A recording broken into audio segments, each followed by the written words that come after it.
Viewer discretion is advised. Get through those lows, you know what I mean? Like, I've been there too. Like, I've been at a space where I didn't even want to live my life anymore, but just look around, there's so much purpose. Mandate. Welcome to Mandate, where we navigate fresh perspectives and nothing's off the table tonight.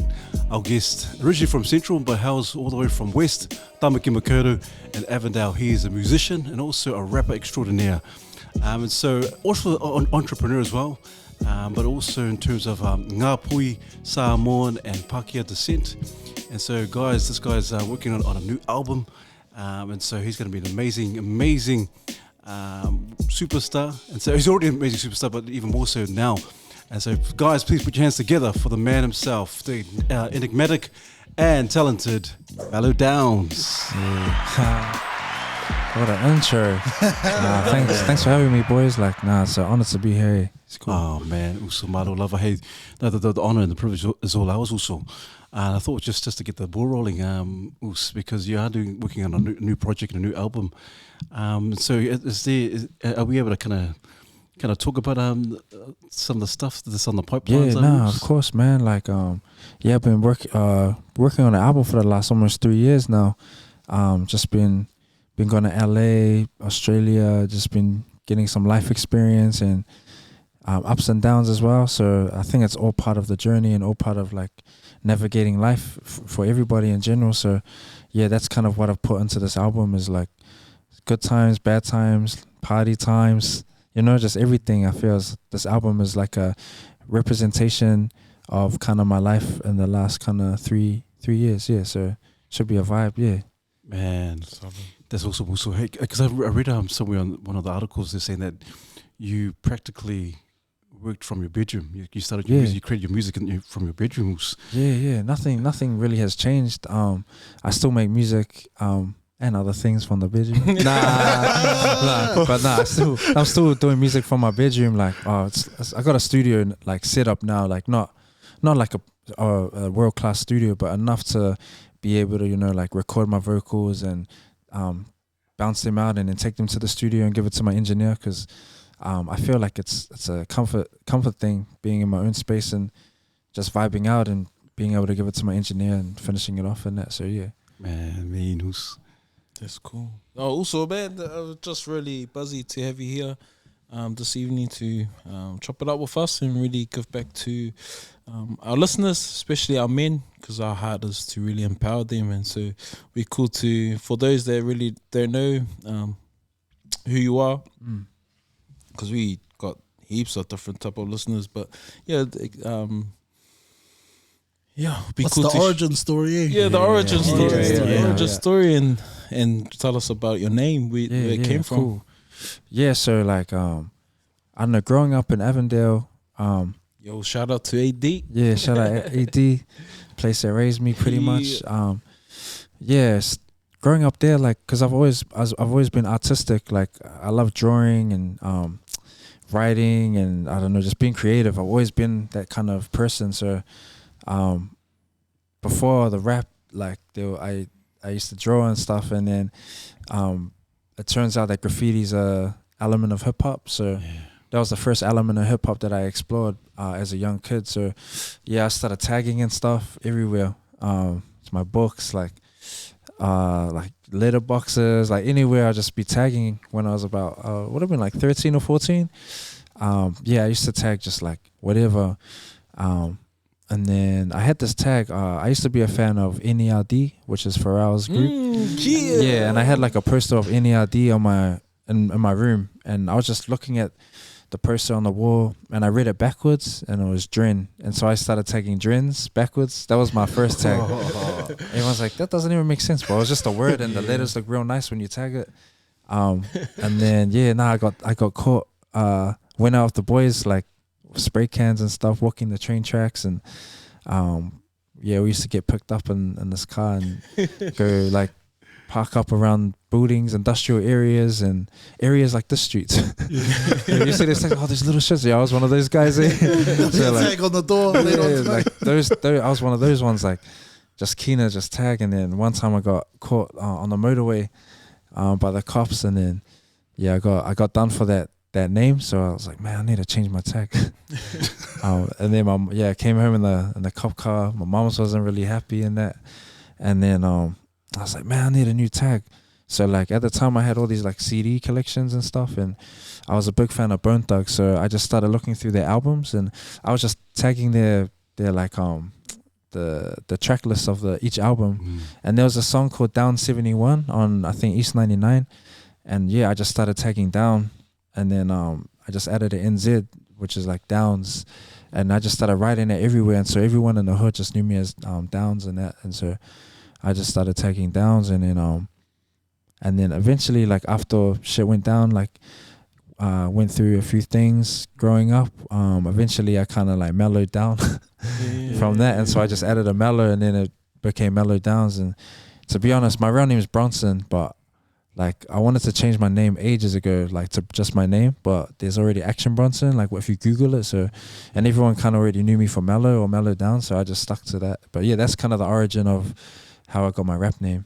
I wish it was like some cool ass story. Like, it's a main story, man. Yeah, it's just from the graffiti days, pretty much Downs, and then since then I've kind of mellowed down a little bit. And for people that know me, like I'm pretty chill, like I'm pretty mellow anyway. So that's kind of just fits anyway. So yeah. How did the music and the rapping all kind of come about? Yeah, that was pretty crazy, man. Like there's a whole lot of things in my life that kind of led me to want to rap and stuff. It started back when I was in I'd say intermediate.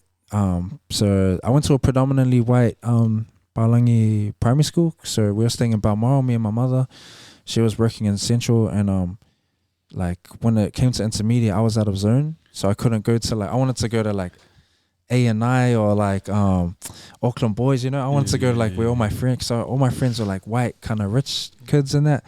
And so I was used to going to their house, and they had like tennis courts, and like, yeah, one of my mates had like a tennis court, like a plasma TV before there was even plasma TVs, like, and that was like my normal, like that's what I thought was like, wow, this is mean. And then, but I understood like I wasn't like, our family wasn't rich like that. We were just kind of working class. And then, it wasn't until I was out of zone for all the intermediates like in Central, and so my mom's like, oh, because we live in Avondale. Oh, so my grandmother she got cancer, and so we were living in Balmoral at the time, and then my mom's was like, oh, we got to move back to Avondale to nurse grandma and that.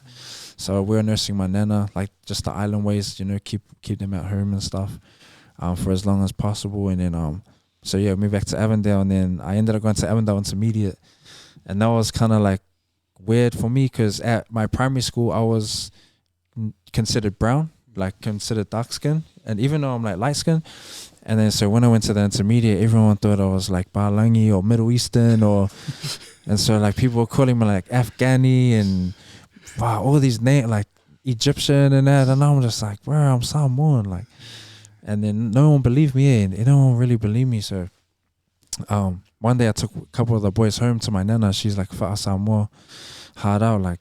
And she was even speaking like fluent Samoan to them, but they couldn't even understand. That's how fast she was speaking, and that's kind of when they were like, "Oh yeah," but some people still kind of weren't convinced. Like, and yeah, so I just started like trying to fit in too much, like not trying too hard, but kind of like trying too hard. Like, and I remember there was this guy that kept on kind of bullying me and stuff, and he was supposed to fight my mate, and then my mate never turned up. And then I remember my mother was telling me like, if anyone, you know, gets in an altercation with you, just walk away or just run away. But my nana, she was like, nah. After my mom went, she was like, nah. If he punches you, or if he talks to you on your face, you punch him as hard as you can in the face. And then I just remember that, and so that's what happened after school.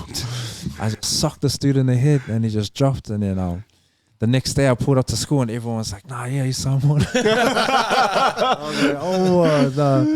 But like, I was like just trying, like, that's not even me. I was just trying hard to fit in, just because I wasn't accepted by like everybody, you know, like being a new kid from a different area and stuff. And so like I kind of discovered that like the lifestyle was a bit different to the kids that I was growing up with in Balmoral and Mount Eden and stuff. When I moved to Avondale, that's when I was like, oh, yo, this is cool, and started getting into like hip hop and a couple of the boys were like, would go to the Sunday markets and like steal Yu-Gi-Oh cards and stuff. So I just pulled up with them and started hanging off like some of the boys in that. And then went through high school and stuff. And at the time I was like playing rugby and basketball, and I was playing like rep teams for both. So I was doing quite well at athletics and all that, like sports and stuff. And I wasn't until like around 2006 or 7, I think. One of the boys actually, we started kind of drinking, getting into like everyone does at a young age. We just started like dabbling with alcohol and stuff. But I was at a party somewhere out east side, and then there was like a kind of like a Christian thing at the school, and one of the boys got drunk and got told to sober up outside. But just as it happened, like this car just pulled up, and this dude had a knife and stabbed one of the boys, and he ended up passing away actually when we were like, I think we were like 14, 15 at the time. And so like, one of my best friends, he was like, he like held him like till he passed away. So that was pretty traumatic, like for the Uso as well, and just for all of us being young, losing a friend in that manner. And it's kind of like we were like, oh, let's make a song for the bro, like. So like we started like freestyling and things like that, and we made a song for him, which was cool. And then I was like, man, this is cool as. And at the time there was Bieber, like back in those days there was Bieber, yeah. So my cousin like made a little home setup at on my mom's desktop in the kitchen. So I came home and we had like a little studio setup. Like he got the, those headphones like with the headpiece. For like you use at the net cafes. Yeah, he got one from the net cafe, and he was like, so this is our mic. And I was like, yeah. And so I started making songs, putting them on Bieber. We made a song for the Uso as well, like Rest in Peace Mana. And then I was just like, man, this is cool. And then started going to parties, and we'll be in the corner of our Cody box and our boxes of flames and boxes of ice and that. Like we would just be freestyling and stuff.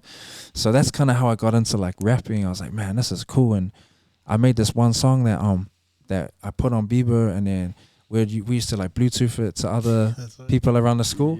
And I remember going to this like Epsom girls' grammar party, and they were playing the song.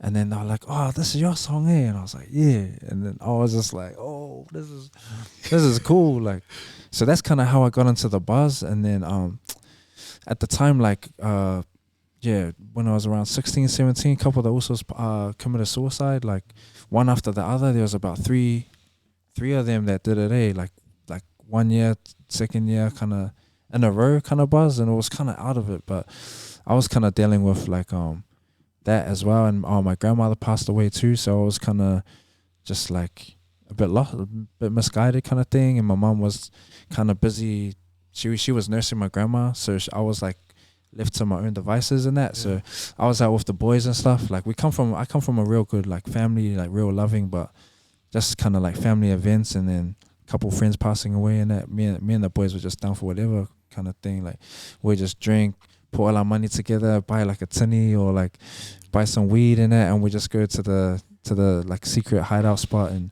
just start freestyling and making music and that. So that was kind of my for me, that was my therapy. So I was writing about like stuff that was happening, and I was getting it off my chest, and so it was easy for me to process a lot of that, because I would just write it and then make a song about it and stuff. Whereas I feel other people that was going through something worse than me didn't have that outlet kind of thing. So I was thankful that I found it really early. And that kind of got me through like some hard times, was just writing about it. And I would stay home and just want to make music.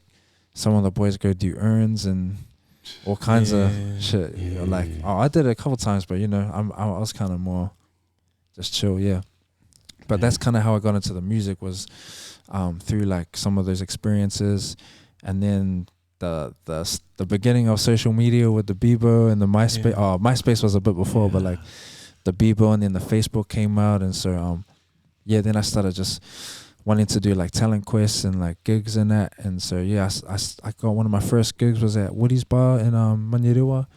I started playing there, and it was just like empty, like the room was empty and that, taking the boys there and stuff. So that's kind of how I started, and I just been going hard ever since. Yeah, and I do like have an intention behind my music, you know, like I do it for my brothers that aren't with me any no more. So like, yeah, one of the Usos, Jedi, he's like one of my good friends. He just made the Warriors the week he passed away. So like, for me, I was like, man, like bro, all that talent, you know, like, and so I'm like, man, I want to live out my dreams, like not for you, but like.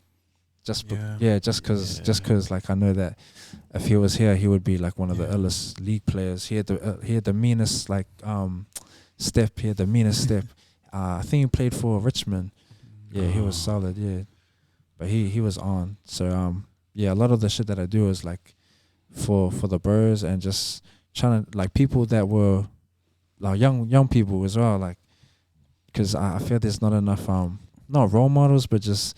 There's a lot of kind of like a lot of like distractions in the hood and stuff. So like if you can see someone like poetic or, you know, like a figure like Israel Adesanya and things like that, it makes you want to thrive. Like, fuck, if this guy can do that, then I can do that. So that's me. I want to be able to do shit so people can be like, fuck, if this buzzy dude can do this, then I can do that, you know? So that's kind of like my buzz, yeah. And I enjoy it too. It's been a journey. Yo. Sure, Rose. Thanks for sharing that, and shout out to your Usos that passed away, and it's cool that's given you a drive. When did you realize that you were good at it? Probably like freestyle battles, when I was pulling up to the parties and, gee, let's go on a battle. And sweet. And then next minute we're just like, just breaking him down with what he's wearing, or like just mocking him, or I could just go off the top, just like freestyle buzz. And then that's when like, not like I had a rep for it, but people knew me for like, oh yeah, if this guy's at a party, he's gonna freestyle kind of thing. And I could just, at the time I could rap about like, if you point at the table, I just start rapping about the table and rhyme off whatever. So like, that's kind of how I started. But these days, not many people freestyle, so I haven't really been freestyling that much. But back when I was younger, like everyone just wanted to freestyle, and that's kind of when I knew, oh, yo, I got something good. But then, like, I grew up, like, a few other boys, and they all rapped as well. And I wasn't even, like, the best. It was just that I think, like, that's what I wanted to do. Yeah. Like, they weren't really into it like I was. So, yeah, nah. I liked how you shared when you're younger, and you're talking about how you wanted to fit in.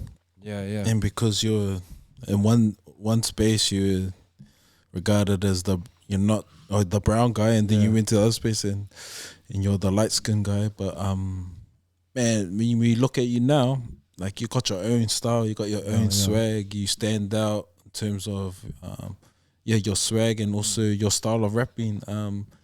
When did you like figure out like, this is me, this is my own identity, and when were you comfortable with it? Oh man, it took like a while. Like even, I'm kind of like, I'm real comfortable now with who I am. Like I'm still yet to like learn both languages, like Māori and Sa, like properly. Like when my grandmother was alive, she would speak Samoan to me, and I would reply in English, like I could understand. But ever since she passed, I just lost it. Like just because it wasn't around the house anymore, kind of thing. So I feel like not bad. I just feel like, oh man, I lost something that was real close to my culture and stuff. And she was like the last of her generation to be alive and stuff, or like that was alive. So when she passed, it was like I should have like made more of an effort. But you know, when you're a teenager and going through your thing, and the only words the Usos are speaking like in Sa is just the bad words. So like the sweet words. Yeah, that's all like so that was kind of like how I grew up. And then when I was in a space where everyone's speaking Samoan, and I only like understand small bits, I felt like judged because I wasn't like up to par with the rest of my family in it, like my aunties or my cousins and stuff.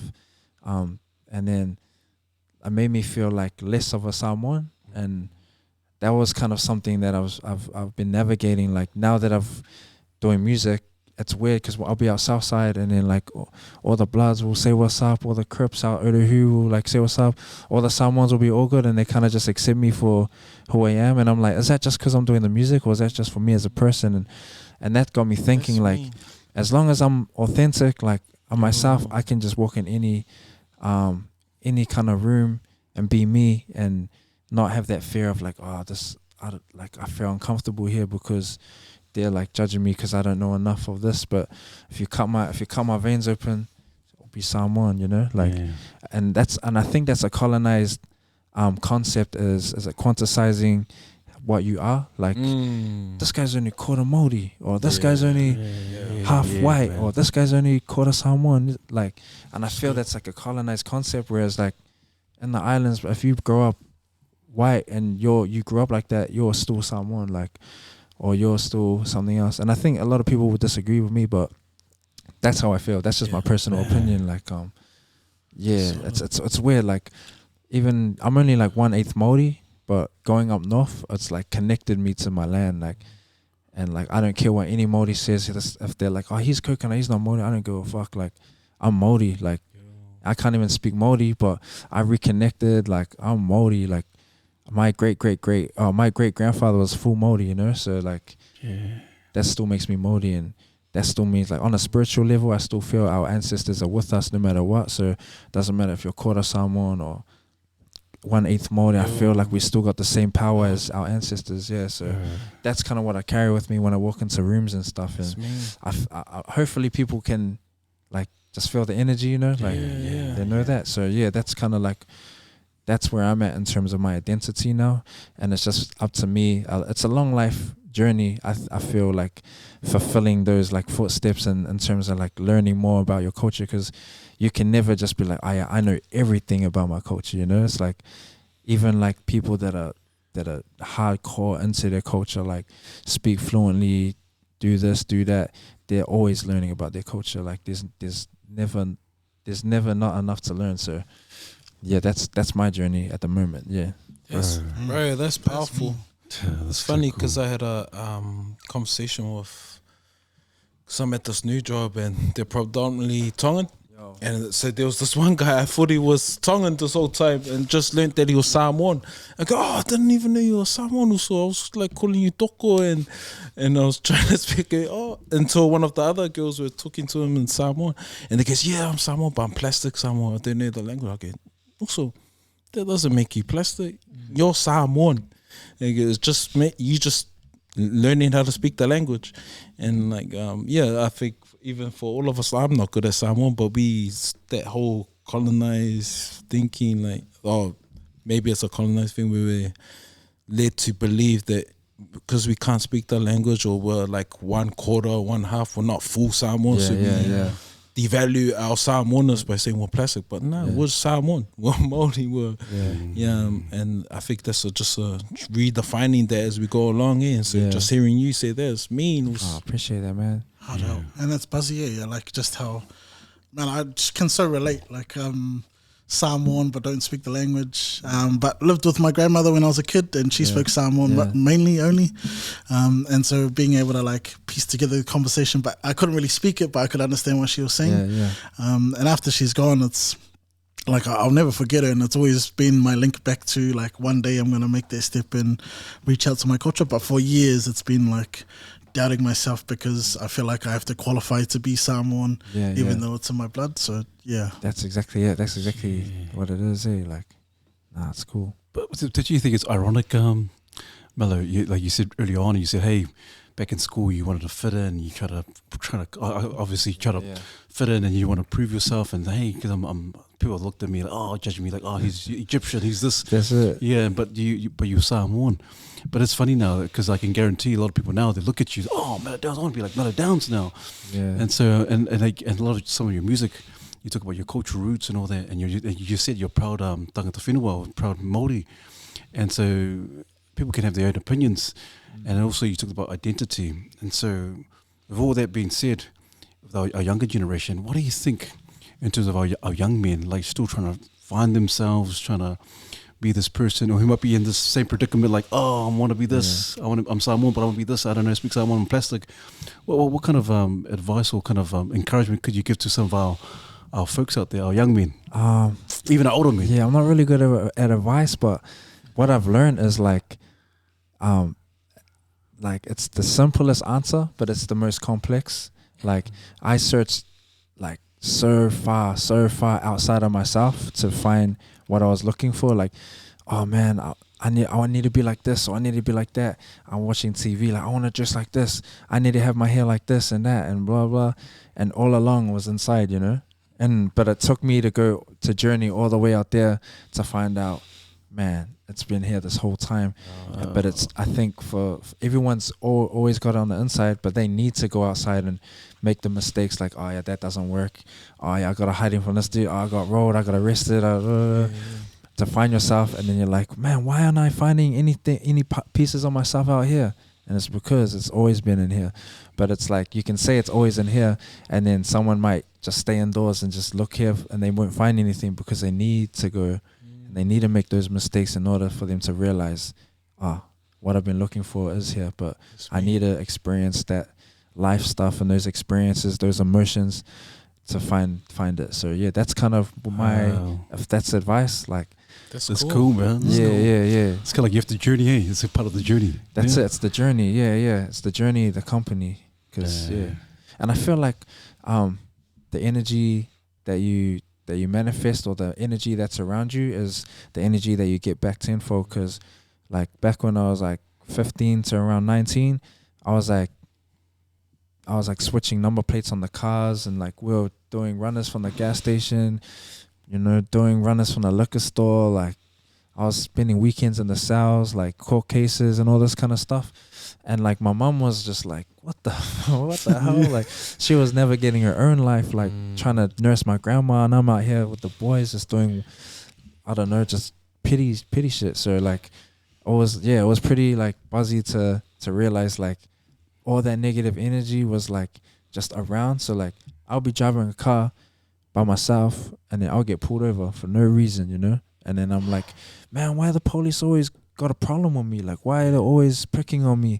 Like I'll walk down the street and the cops will just stop and be like, where are you going, Bronson? Like they knew me by my first name.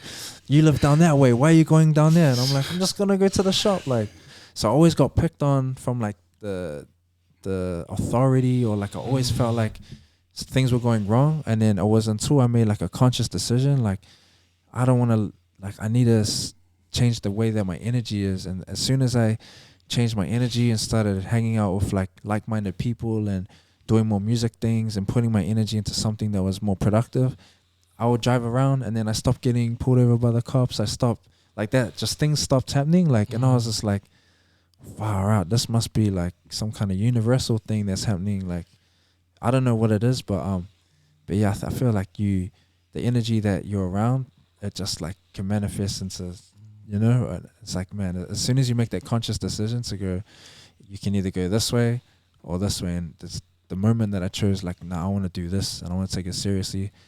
That's when like kind of good things, obviously there's negativity as well, but like it's a balance. But that's when my life started kind of getting more on track. Yeah, it was when I kind of just had a realization. That's cool. Yeah, that's awesome. Yeah. Speaking of energy and just thinking about your journey with your career so far, how does it work in terms of like some of the new people that come into your life and sort of feeding off their energy, and then making sure you're sort of keeping the inner circle close, the ones that have been with you from day one? Yeah, like it's an interesting question, because like you meet acquaintances and people in business and things every day, and they're like, oh, Mellow, would you like to do this like campaign? Oh, would you like to do this? And would you like to do that? But at the same time, it's like, man, there's only a window for this kind of thing.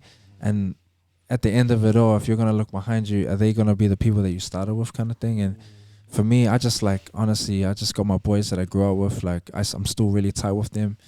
I always touch base with my mother. She's like, she really grounds me, and my dog and stuff. So I just really just keep family kind of close, and the rest, like acquaintances, I just protect my energy. And when it comes to like going out and meeting people that like aren't really in your life for that long, if you know what I mean. So I just kind of like just keep it really small, really. And yeah, that's cool. Yeah. Because you talked about identity as well, and like I'm sort of like, how hard is it to navigate through Mellow, the hip hop artist, versus Bronson? Yeah, and then in the same terms, when you're meeting people, like, are they wanting me for me, or they want me because of what I do? Yeah, I think that's the thing, is like everyone thinks, because when they listen to your music, they think they know you. Like, they're like, oh, no. Like, I remember when I was, I don't know, talking about alcohol or whatever, people were like, bro, I don't want to, I just said like a weed reference in one of my songs, and next minute, like, they're throwing 50 bags on the stage, you know, like, I'm like, I don't even smoke weed at the moment, you know, like, so it's real buzzy knowing that. And then I think, for me, the power of prayer is the best as well. Like, I always pray, like, and I think one thing I started doing recently is just waking up and then kind of like, like just stating 5 or 6 things that you're grateful for before you even start your day.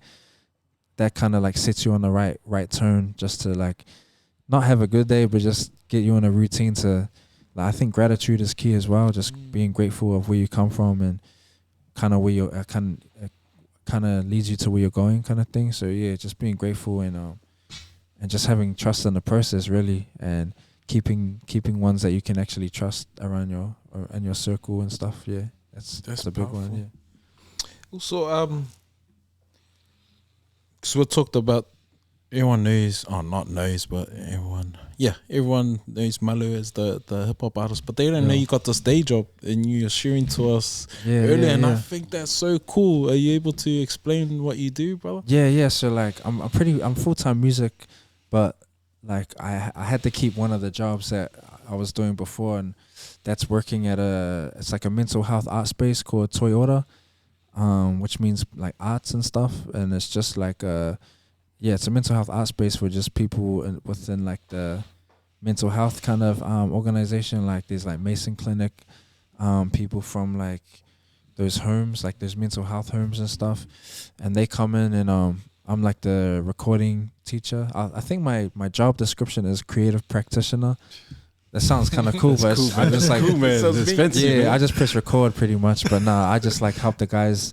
If they want to do a rap song, I'll just like, sometimes I find them a beat on YouTube. Sometimes I'll just produce them something really basic, or record whatever they want, their spoken word piece. Or some people do like Beatles covers. A lot of adults come through, and these are people with like either like schizophrenia, bipolar, that have kind of psychotic episodes, and everyone has a very interesting story. So like, it's cool to hear where they come from and what they used to do, whether they would like they were like involved with like drug abuse, or they've been to jail, stuff like that. They all come through, and they're all kind of recovering, or they're all in the system. So it's a very rewarding job. Like, I don't even need to do it for the money. Like, I just do it for, like, it's the one thing that kind of, for me, is giving back, I feel. And it's just, I've been doing it for almost 7 years. So like, that's cool. And the guys they've been there as well for that long, like all the members and stuff. So like,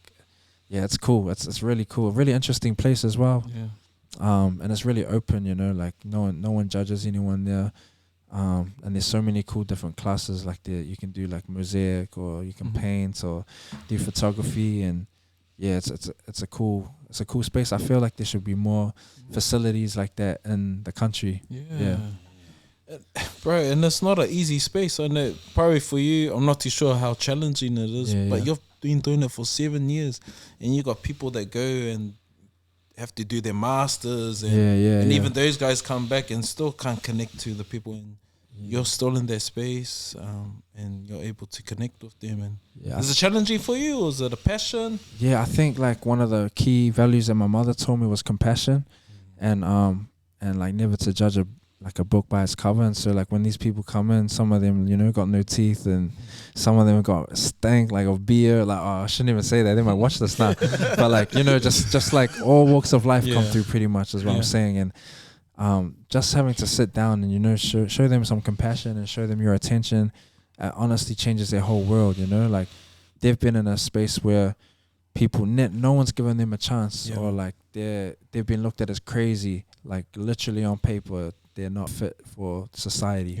So like when they come in, this is their time, and this is their space to be comfortable, and I let them do whatever they want. They can swear on the microphone, they can say whatever, like not to an extent, you know, but like Yeah. they can express themselves, and that's what it's all about. Because I told them, like, whatever's going on up here and then here, if you let it out, you'll feel it's therapy for you. So and some of these guys, like that's the only day they look forward to in their life, you know. Every Thursday is their day. Like I go back to the clinic, I don't know what they do there, but then they're like, nah, Thursday's the time I get to go out, make some music with Mellow. Like that's their whole thing. So I really take, you know, pride in pulling up to that class and being there for them. So that's, for me, that's like rewarding in itself. And like whatever bad shit I did in the past, I feel like it's me, you know, getting those karma points back and giving back to the community as well. So it's all about like the balance. And I really enjoy it. It's mad.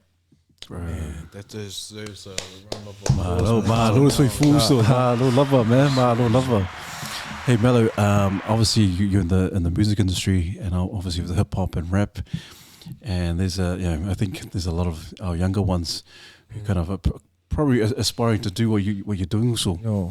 And I think some of us get caught up, or some of them might get caught up with, oh man, Mellow's doing this, he's a hip hop artist, he's all this, and thinking of the bling and all the thinking about the money, all that kind of stuff, the girls, all that kind of stuff. But can you kind of stamp the I don't know, maybe if you can stamp that kind of myth of all of that, because some guys still think, no, this is the way it is. If I can be a hip hop star, or you know, all this other thing will come in terms of the package. And so, what is it really like? Tell us what's the real deal in terms of the music industry in this day and age now. Get all the girls, eh? It's all true. It's the truth. Nah, bro, that's no word of nah. Nah, check my DMs. Nah, but nah, like I think it really comes down to the individual and what their intention is, you know. Wow. Like my intention is like, yeah, I love that lifestyle, but at the same time I'm a human that wants to, I feel like I want to heal, like doing what I do. I feel like I'm a healer in a way. Like it can be, I don't know if it's with my words, or I think my intention is I want to make a difference in the community, or I want to do things that inspire people. There's that saying, to aspire to inspire is one of the most powerful things, like humankind that you can do. And that's kind of just what I want to contribute to that. I want to contribute to my community. Like when it's all said and done, I want to look back and be like, what did I do to contribute to the society? Like, did I do something that was selfish, or did I do something where everybody can be like, that was a piece of art that contributed to the progress of like a community or something? Like I feel like I'm not there yet, but that's what I want to do. So like, I think it comes to the individual. Like, what do they want to do? Like, if you want to be a mean rapper and then, you know, buy like designer clothes and gold chains and make money and talk about it and go to strip clubs and that, you can do that. But at the same time, just make sure there's a balance. And I think as long as there's a balance, then you should be safe. Yeah. Because I'm not no role model. Like every now and then I'll go to a strip club, or I'll drink with the boys, and I make mistakes as well. So like, I think it's just the balance and being aware of the balance. Yeah. Hey man, nice. You're a real model. Oh, just being real. That's a new one. That one. You're a real model. Just live your best life, eh? That's cool, Man, man. that's mean. Man, you've talked a little bit about your mom and your grandmother Yo. and being able to help you out and stuff. And I'm curious about, we're just talking about role models. Yeah. And, I was just curious about the sort of, were there any male role models in your life? Well, that's a good question. I never actually thought of that. Like, when I think about it, like, to be honest, like, so when I was born, my mother and father had like split up already. So they weren't really together. So like, I was kind of, and then, so my father at the beginning, he kind of not disowned me, but he was still in denial that I was his kind of thing. So like, my mom, like for the first like couple years was just like, oh yeah, this is how it's going to be. You got no dad kind of thing. She never told me that, but that was her thing. Like, oh yeah, I don't care if he doesn't come back into our life kind of thing. So later down the track, he started wanting to see me, and it still wasn't like I still didn't see him as a father figure, but like we're all good now. Like I still love him and stuff now, but he'll never be like a father figure, if you know what I'm saying. So growing up, I didn't really have like third, like a father figure or role model was always my mother and my grandma.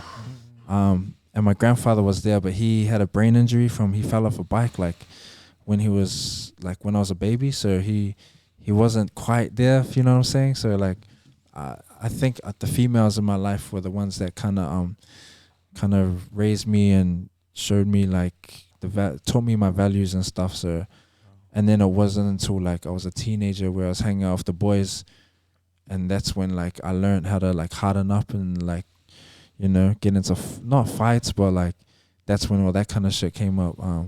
But I never had like someone like, son, put your hands up, or like, I'm gonna take you fishing, or we're gonna go knitting somewhere. You know, like I never had like someone like that, and I always kind of used to envy like my friends when I saw their dads like take them places, or you know, do the simplest shit, like even mow the lawns with their dads. Like for me, they're like, I don't want to mow the lawns with you, dad, like or whatever. But for me to see that, I was like, man, bro, you should just do it, like, because I never had that.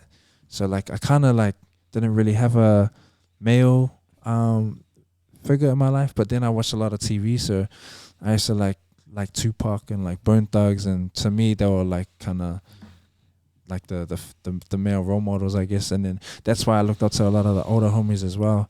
Like, oh, this guy does this and that. That's what I want to do, kind of thing. So, and it wasn't even like cool shit. It was like, I don't know, like drinking and other things, you know. So yeah, it wasn't really a good influence, but yeah. That's cool.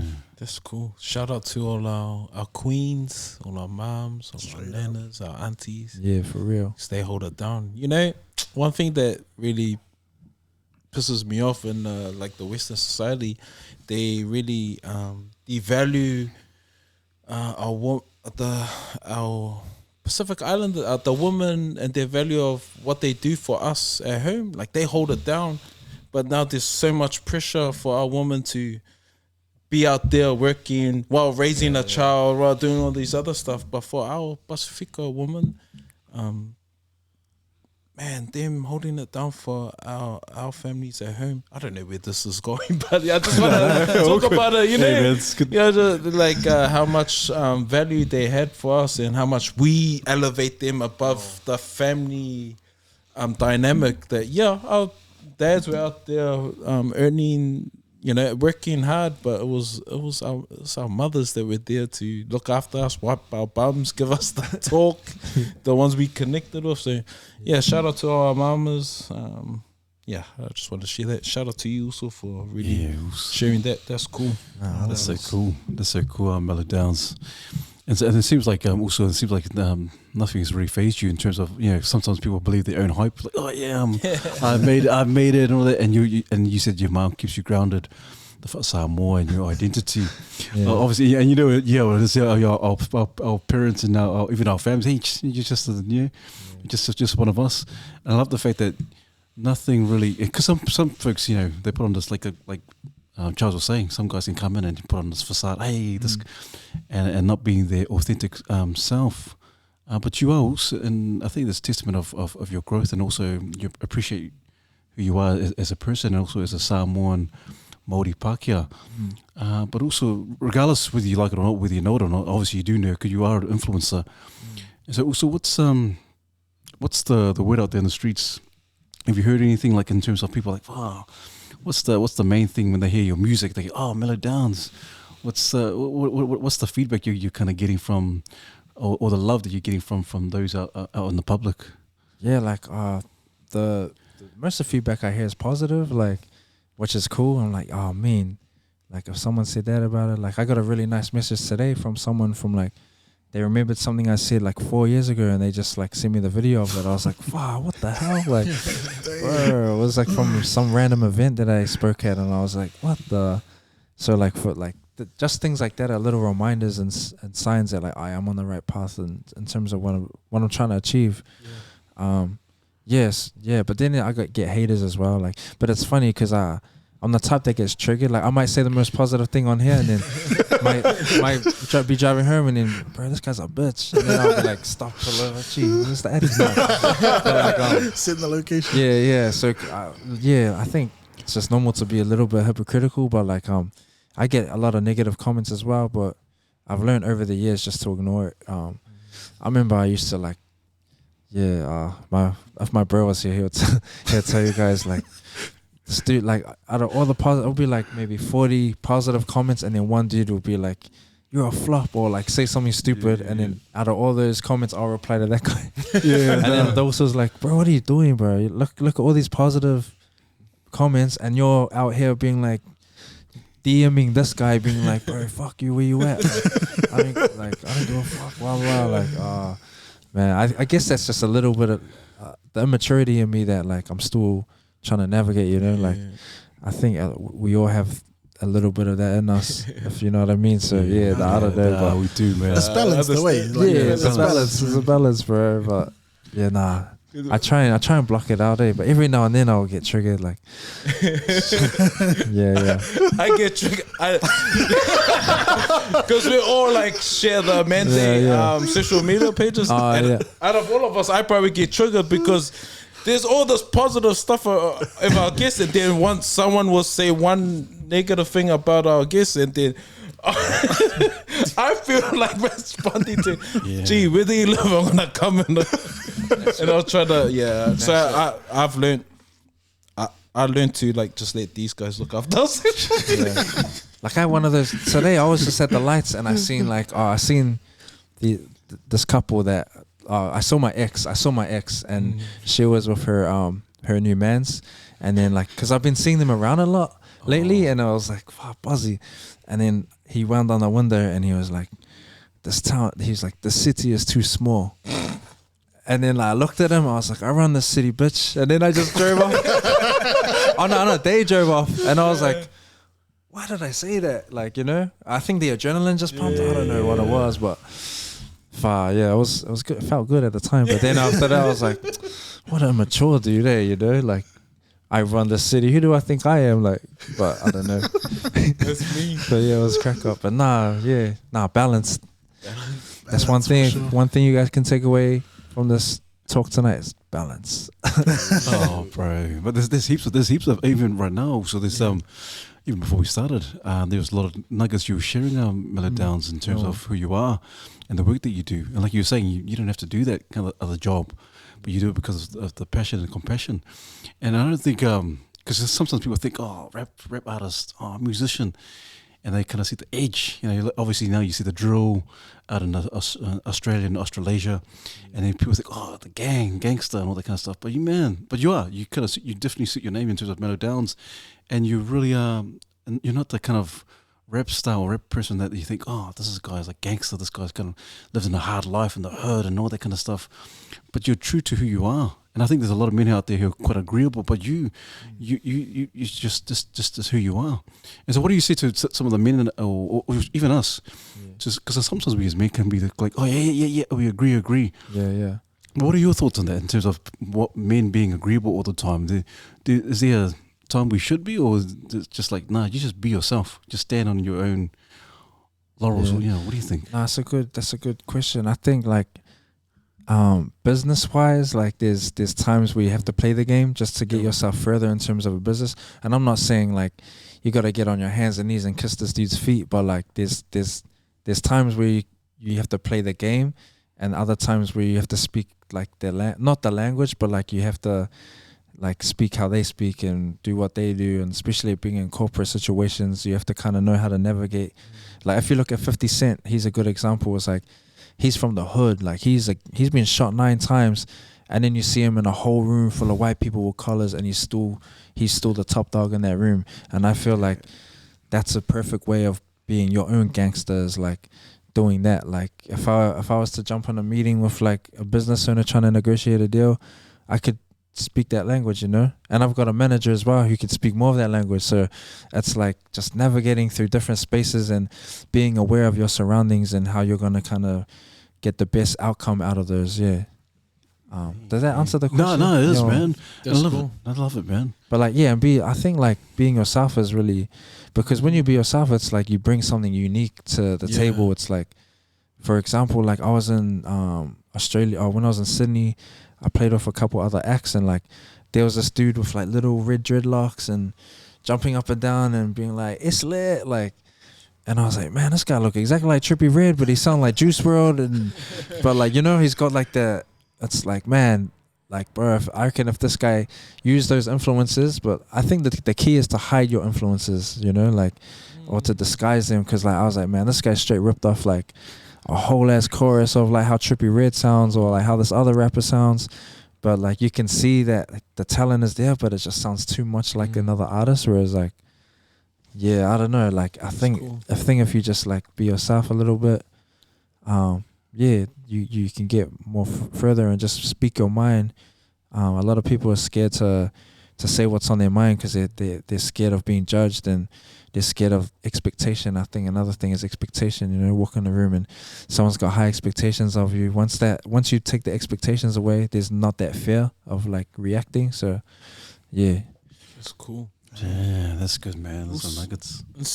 In terms of the content and your music, like how important is it to rap about what you want to rap about? And like, because there's some music I've heard where only the people from that area would understand. To live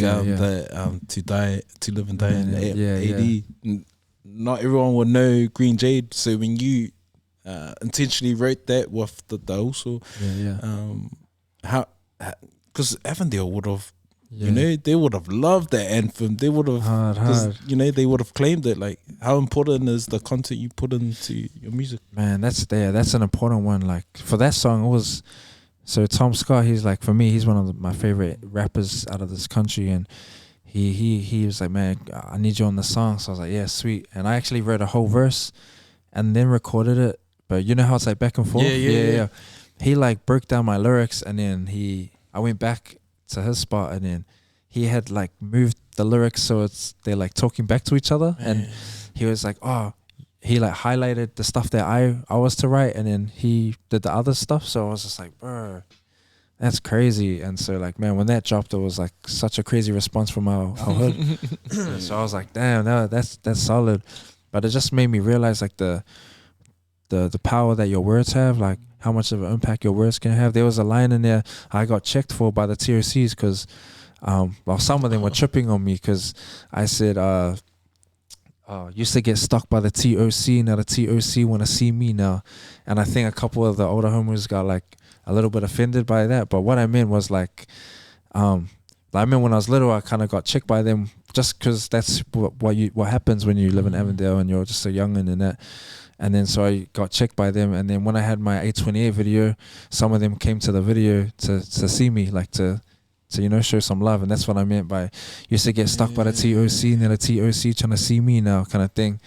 But like I feel like that's what I'm saying is like there's the power of words is so important. Like you might say something that you're just joking about on a song, and then it drops, and then you forgot about it, and then in the future, like it might come back to haunt you, it might come back to bite you. So like that's just something to be wary of if you're with the music is like trying to get that message across, but at the same time being real to yourself. Like if you say you can shank someone in the chest, then you can rap about it, you know, but not being like covering your face and hiding your identity, and you don't even have no court cases and saying that like I've got this and that, and I've got this gat and that gat, you know, like it's just all bullshit at the end of the day. So like it's just a trend. It's just like, oh yeah, jewels popping, I need to sound like this, I need to gonna cut a couple holes in my nana's beanie and put it over my face now. But like but I think just like just the power of words is very, that's why they call it spelling, you know, it's like you're casting spells out there. So like wow, it's real. That's good, man. What can we expect on this new album? That's got a whole variety of things. Just like there's the meaningful stuff that I'm talking about, like that I really need to get across, and then there's the stuff I wrote like, I went to like a strip club one night and I got inspired, and then I wrote about it, you know. So there's different vibes, there's different like diversity and stuff, and I got a couple of my favorite musicians on there too. Guys heard of the Parliament or like James Brown? James Brown. Yeah, so I got like a guy called Bootsy Collins. He's a bass player. He used to play for James Brown, and he's in a funk band called the Parliament. So yeah, I got him on one of the records. Oh, mean. Got a couple like other features on there that I'm real happy about. Just like, I don't know, just the whole vibe. Yeah, I recorded some of it in LA as well. So there's like a little bit of like that influence in terms of like West Coast kind of sound, just like a whole mixture of stuff, man. So yeah, it's gonna be a vibe when it drops. Yeah, that's gonna be awesome, man. Yo, So, who are your musical influences? Like, who are the people that used to like? Obviously, Bone Thugs and Harmony, all that kind of stuff. NERD. Yeah. That's it. Yeah, Bootsy Collins is one of them. When I was growing up, like my mother would listen to like Barry White and Marvin Gaye, Earth, Wind and Fire, Isley Brothers, just that, all of that stuff. Motown, Motown, yeah, Motown. Erykah Badu, D'Angelo. Who else? Like, yeah, I quite like. At the moment, I've been listening to soul, like a lot of old school soul music, but yeah, I just like Damian Marley is one of my favorite artists as well. Bob Marley's son. Yeah, there's heaps of influences, and I try and just like whatever I listen to. That's why I don't really like listening to rap too long, because then I start sounding like that. Like, yeah, like if I listen to Kendrick Lamar too long, I start like not like trying to sound like him, but I just kind of subconsciously. His cadence will just start kicking in, and I'm like, oh man, I have to switch it up. So yeah, that's what I mean by hiding your influences. Is like kind of like grabbing something from like drill, it might be a bass line, and then maybe like something from Kendrick and J. Cole, and then putting it into like making it your own, because there's nothing is truly original, you know what I mean? Everyone's inspired by something, and so yeah, that's kind of how I see like my creative process. Yeah.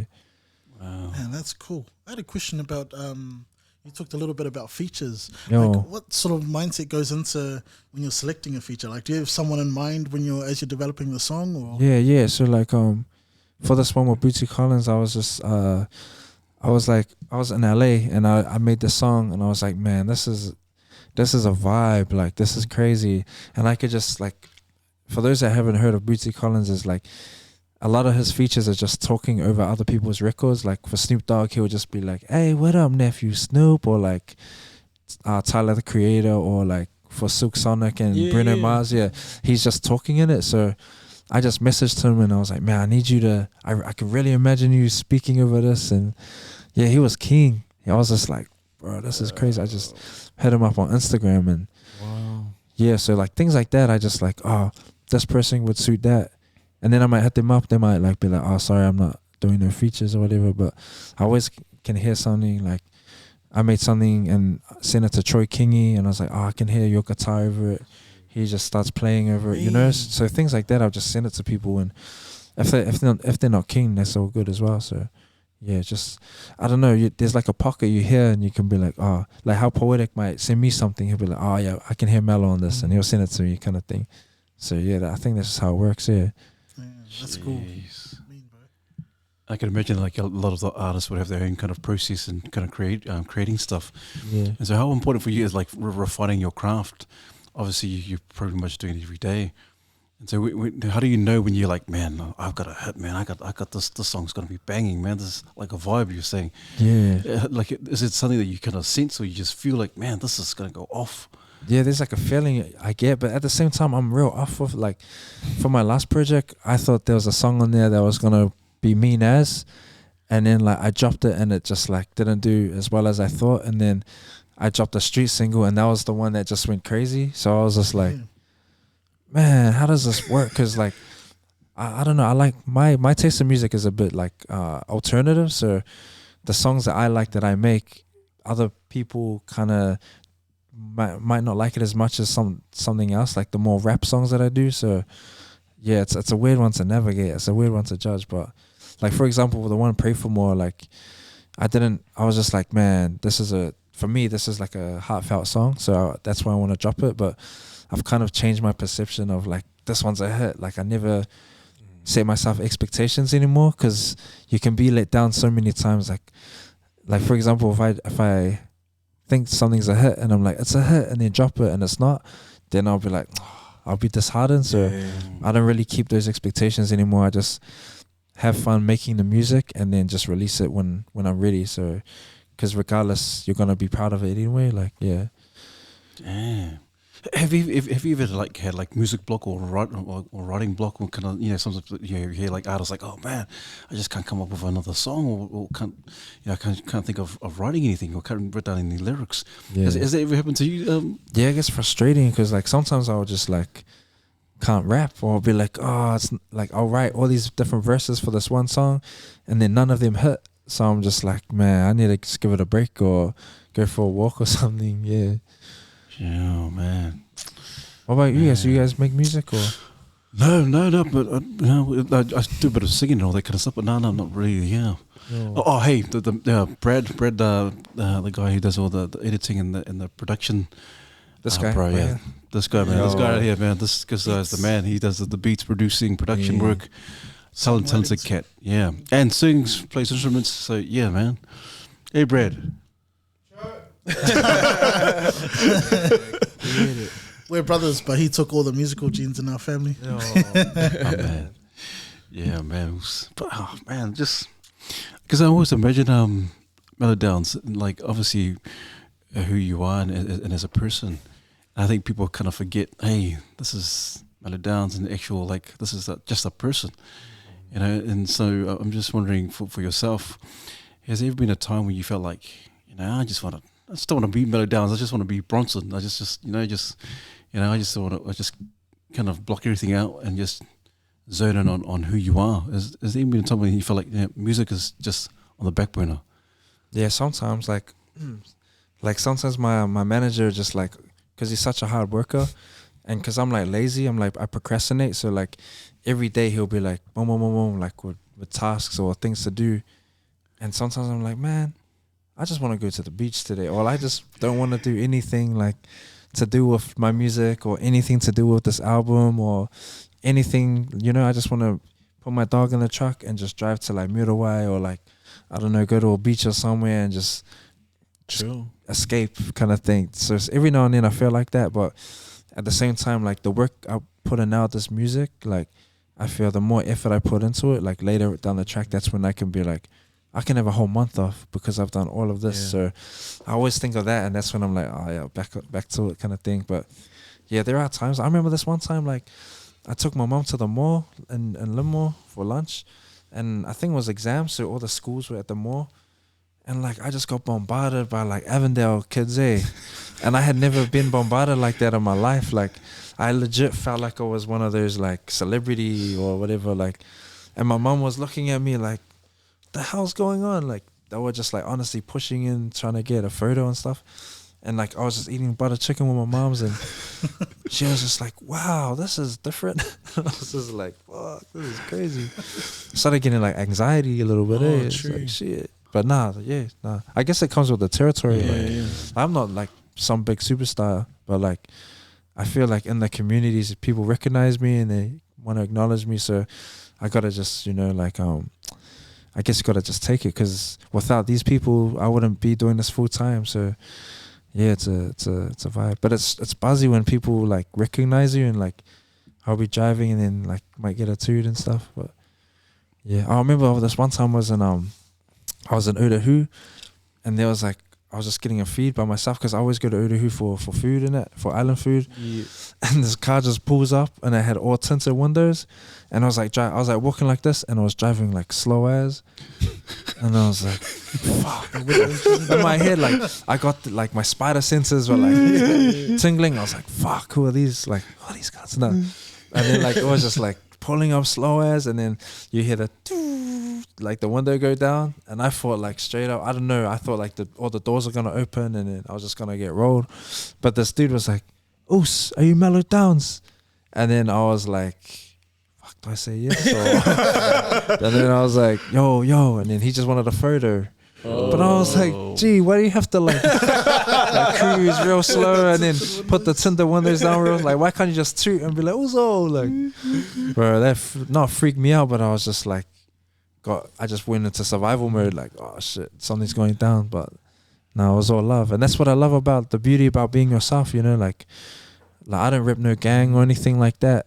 And so I feel like I can comfortably like come out here, like come out to Otahu, walk around by myself, because I'm not giving off energy like I'm a threat or I'm trying to like diss someone's hood or something. I try and come from a space of love. So like if I walk down Otara, I might just get stepped out just because they might just do it. But like I think 9 times out of 10 I'll be alright. Like just like showing love in that, because That's cool. Yeah, well that's kind of my philosophy anyway. And yeah. It's good, man. Next minute, Melodownz gets rolled and it's When the guy's down, are you Melodownz? Yeah, I run the city. I know what's gonna happen. I reckon someone's gonna watch this and be like, "Gee, let's just roll him because of this." So if I go missing, then it was this podcast now.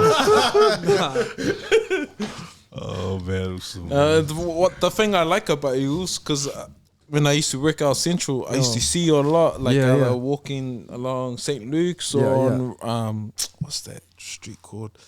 Not far from Brown Street, the main street, Rosebank. Rosebank. Yeah. You're just like a normal person, like just walking the streets, and like everyone can just like let you be you, and you're with your dog, and so many times I was okay. Mellow. But yeah, I know, celebrities are humans too, and they want their own space. So. Man. So what do you do to sort of unplug and find inspiration? I mean, other than listening to music, because I feel like sometimes as a musician, there must be times where you get sick of listening to music. I put on I go on Spotify and there's like meditation. I just type in like meditation music and it just puts it on this playlist, and it's just like no drums or anything. It's just like weird kind of I'll see if I can gamma sound waves or something. Yeah, there's something like that. For some reason, Spotify just made a playlist of it. Man, meditation music. Did you say? What? Yeah. Man, their podcast. Just like that's. Oh wait, this one.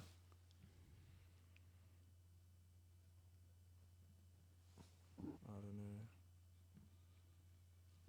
why that's not working. But yeah, anyway, just buzzy sounds like buzzy meditation music. It's just like background music kind of thing, and it just it's just calming to listen to in the back. Yeah, I remember someone. It was these other ones, but someone told me to listen to it for study. Yeah, it's like study music. Yeah, it's out of it. I thought it was like. I was using it because there's no words, and then you concentrate, and I'm like even like lo-fi hip hop on YouTube. Yeah, that's cool. Mean. Yeah, but yeah, even sometimes I like drawing. I got an iPad, and there's a program called Procreate, and I just draw like characters and stuff. Yeah, that's cool, man. Creative, man. Yeah, now you're creative. But even because you're quite entrepreneurial. Also, because obviously you got your own podcast, the Kava Corner as well. Yeah. So how'd that come about? To be honest, man, so I signed with Universal a couple years ago, and like they were like, Mellow, we need some more content from you, like whether that be video and so like, because I really like the Joe Rogan podcast. Yeah. And like there's another interview called Hot Ones, which is like, I love Hot Ones. Yeah, Hot Ones. So like, I'm a fan of hot sauce as well. So I was like, man, how can I do something like this but my own style? And they were like, oh, did you like, the label was like, oh, do you want to do a podcast? And I was like, man, every rugby player has got a podcast. Or like I don't think it would be any like, I don't think I will bring anything refreshing to the table. So I was like, man, I want to do like something like this. And then thought of kava, like, oh, maybe I can interview people who are drinking kava. But then I was like, nah. And then I was like, maybe I should do a podcast where it's just me, Rizzy, Diggy, just my boys, or Poetic, just come on, like how you guys have the same guest the same host every time, and just drink kava, but every like segment is a different subject. Yeah. So I was like, oh, I just want to do that. But then it was my manager who was like, nah, you should get like people like of influence on the thing, and then you interview them. But I was like, nah, it's not really my style, because that's like, to be honest, like interviewing people is out of my comfort zone.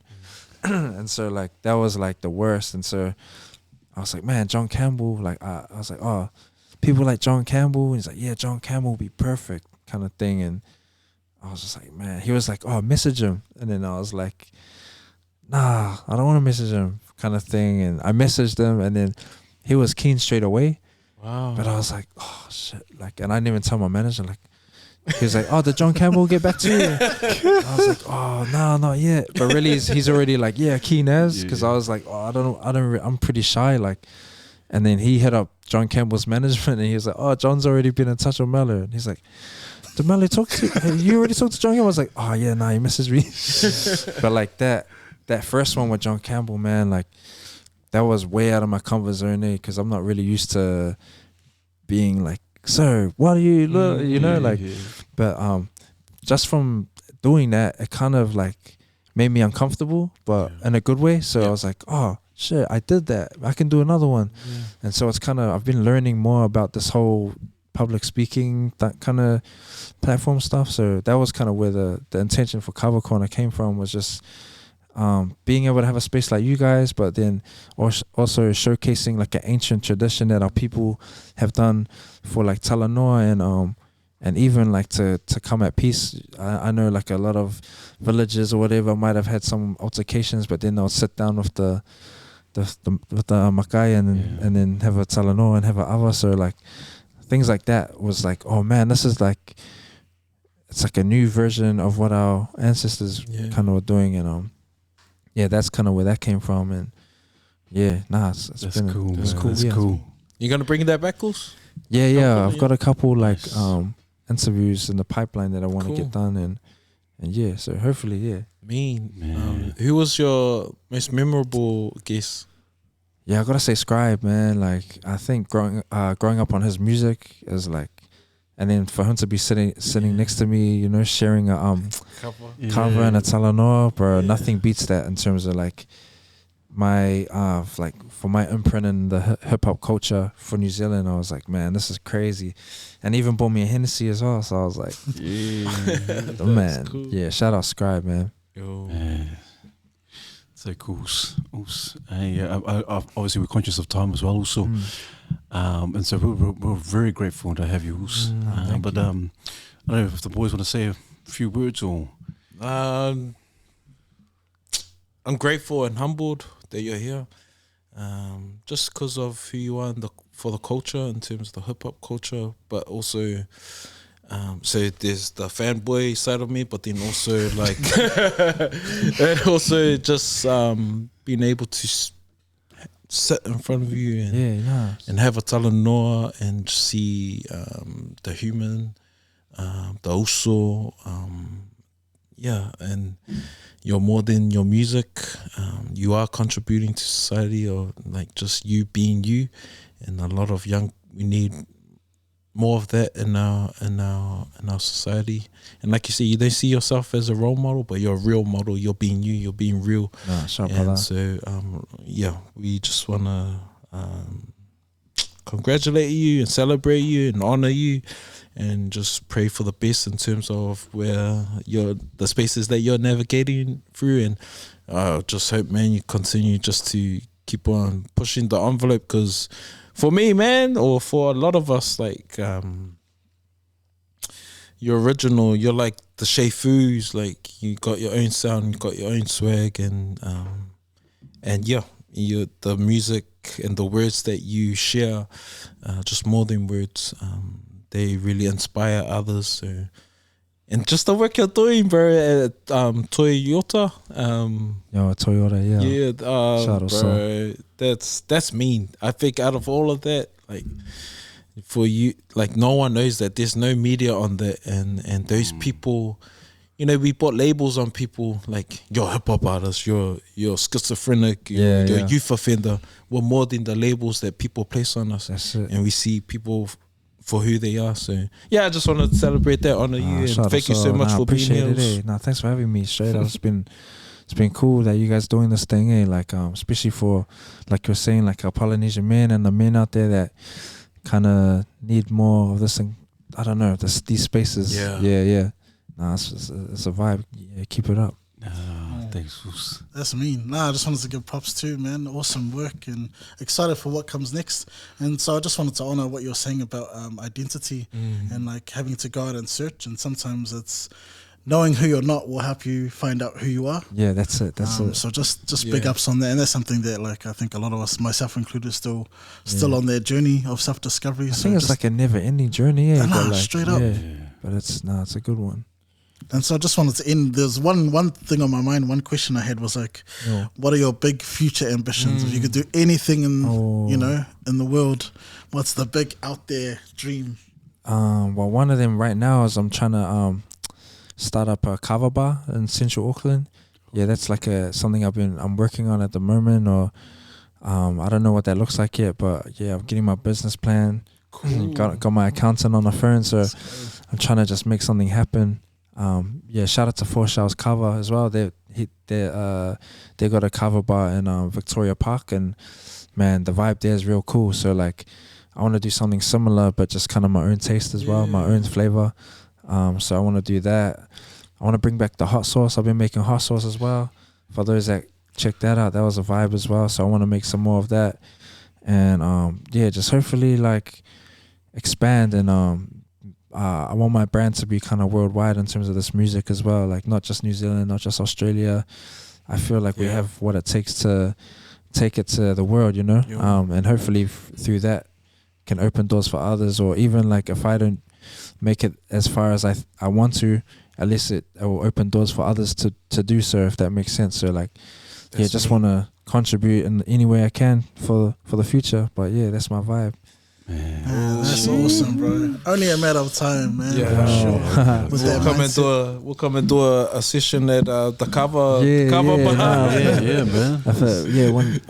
Man. When it happens, you guys are more than welcome, man. Oh, and it sounds random. I was just gonna say one more thing. I remember seeing a comment on one of your videos, and it was a guy that was like, "Man, I'm bumping this in Brooklyn. Like this song's fire."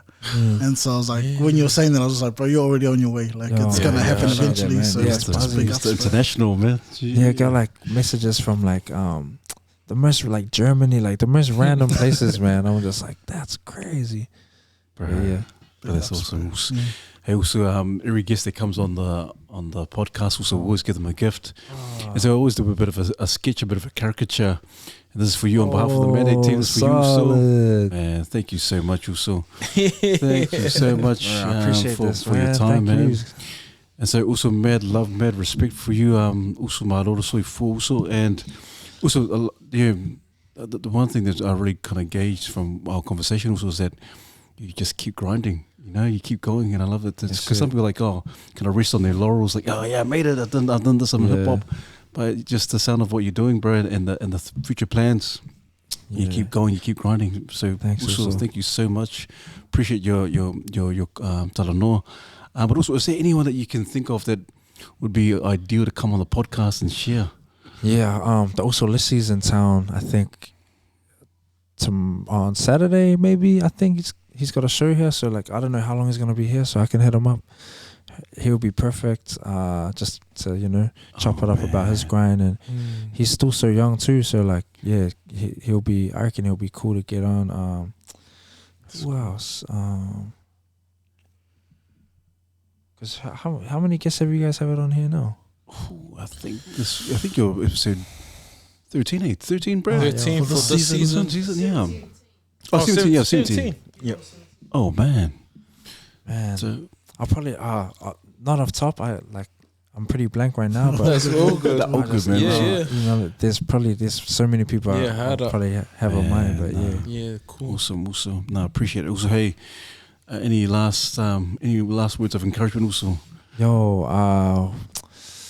see, probably like whatever anyone's going through, just know that like you're not alone no matter what. You might feel like you are, you might feel like you can't go to anybody, but trust me, you're not alone. Like, and I feel like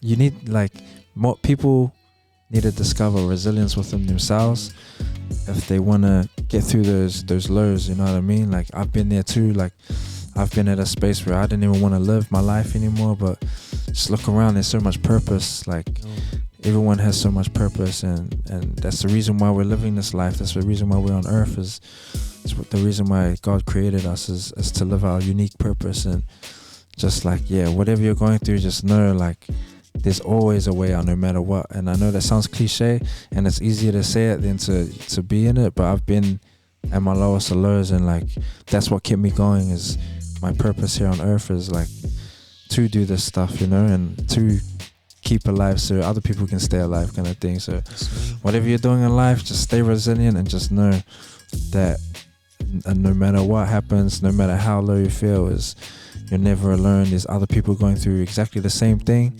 even worse stuff. So yeah, just keep fighting. Honestly, there's always light at the end of the tunnel, and that's not by offing yourself. So yeah, much love. Much love. Awesome, man. Please, man, just continue to support the Uso. Show him some love and respect. Please like, subscribe. We look forward to your comments, and as always, we continue to refine, unlock, and take charge. Mandate.